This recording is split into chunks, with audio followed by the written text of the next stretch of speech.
அப்படின்ற டைட்டிலுக்கு பொருத்தமான ஒரு கதாநாயகியாக இருக்கக்கூடிய இந்த படத்தில் ஒன் ஆஃப் த ஹீரோயினாக வந்து சிறப்பாக தன்னுடைய நடிப்பை வெளிப்படுத்தியிருக்கக்கூடிய ஸ்ருதி அவர்களே பேசுமாறு அன்புடன் அழைக்கிறோம்.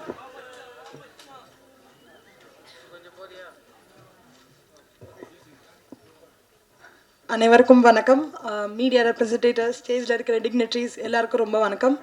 கட்ஸ், ஃபர்ஸ்ட் ஆஃப் ஆல் இந்த சான்ஸ் எனக்கு கொடுத்த ரைட்டர் டைரக்டர் ரங்கராஜ் சார் ரொம்ப ரொம்ப தேங்க்யூ சார். நான் செகண்ட் ஹீரோயினாக பண்ணியிருக்கேன்னு மேம் சொன்னாங்க. எஸ், ஆனால் கேரக்டருன்றது ஒவ்வொரு ஸ்டோரிக்கு ஏற்ற மாதிரி மாறும். ஸோ இதில் எனக்கு கொடுத்த கேரக்டர் என்னை பொறுத்த வரைக்கும் ரொம்ப ஒரு டிஃபிகல்ட்டாக நான் எஸ்டாப்ளிஷ் பண்ணியிருக்கிற ஒரு character. I was very blank. நான் உள்ளே போனப்போ அதுக்கான ஃபுல் சப்போர்ட் கொடுத்து எப்படி பண்ணும், என்ன பண்ணும், how should I portray the character எல்லாமே எனக்கு கற்றுக் கொடுத்த ரங்கராஜ் சார் ரொம்ப ரொம்ப தேங்க்யூ சார். ஒவ்வொரு இன்ச்சான ஒரு டீட்டெயில்ஸ் நீங்கள் எனக்கு கற்றுக் கொடுத்தீங்க. Yes, it is a new platform. எனக்கும் இது ஒரு நியூ பிளாட்ஃபார்ம். ஆனால் நீங்களும் இதில் ஒரு நியூன்றது அவ்வளோ ஈஸியாக என்னால் கண்டுபிடிக்க முடியல. ஏன்னா நான் என்ன பண்ணுன்றது என்னை விட பர்ஃபெக்டாக நீங்கள் வந்து எனக்கு நடிச்சு கற்றுக் கொடுத்தீங்க.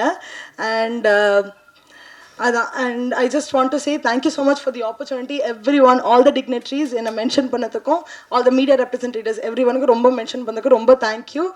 கட்ஸ் படத்துக்கு உங்கள் சப்போர்ட் கண்டிப்பாக வேணும். ப்ளீஸ் உங்கள் சப்போர்ட்டை கொடுங்க. Thank you so much.